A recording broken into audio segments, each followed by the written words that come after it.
Hello students, एक और topic देखिए, रिस्पायरेशन। एनारोबिक रिस्पायरेशन होता क्या है? देखिए, हम सभी जानते हैं एनारोबिक रिस्पायरेशन क्या होता है। यानी breaking down of the food absence of oxygen. मतलब जो फूड होता है उस फूड का ऑक्सीजन के अब्सेंस में तोड़ना क्या कहलाता है? एनारोबिक रिस्पायरेशन होता है। तो देखिए, सबसे पहले ग्लूकोज है। इस ग्लूकोज का जो है ब्रेकडाउन होता है साइटोप्लाज्म में ऑक्सीजन के अब्सेंस में। तो ग्लूकोज किस में कन्वर्ट हो जाता है? ग्लाइकोजन में। ठीक है ना। ग्लूकोज किस में कन्वर्ट हो जाता है? पायरुविक एसिड में। किस में कन्वर्ट हो जाता है? पायरुविक एसिड में। तो इसको ग्लाइकोलिसिस कहते हैं, यानी conversion of glucose into pyruvic acid. Conversion of glucose into pyruvic acids in cytoplasm absence of oxygen is called glycolysis कहते हैं। यानी जिस प्रोसेस के द्वारा ग्लूकोज किस में कन्वर्ट हो जाए?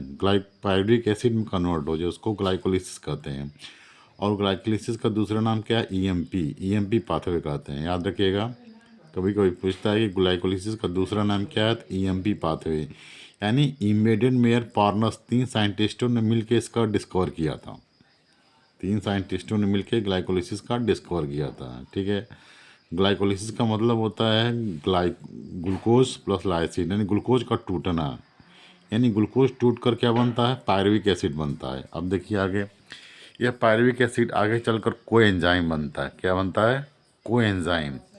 अब इस कोएंजाइम का यूज दो वे से होता है, दो तरीके से होता है। यदि कोएंजाइम मसल सेल में, ध्यान सुनिए, यदि कोएंजाइम मसल सेल में ऑक्सीजन के अब्सेंस में ब्रेक डाउन हो रहा है तो क्या बनेगा? लैक्टिक एसिड बनेगा प्लस 2 एटीपी बनेगा।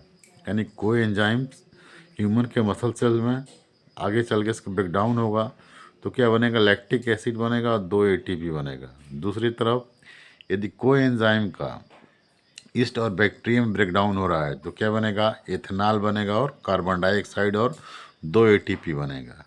दूसरा देखिए, एरोबिक रिस्पायरेशन क्या होता है? यानी एरोबिक रिस्पायरेशन क्या होता है? ऑक्सीजन के प्रेजेंस में फूड का ब्रेक डाउन होता है। तो यहाँ देखिए, ये आपका ग्लूकोज है। ग्लूकोज किस में कन्वर्ट होगा? पायरुविक एसिड में, जिसको हम ग्लाइकोलिसिस कहते हैं।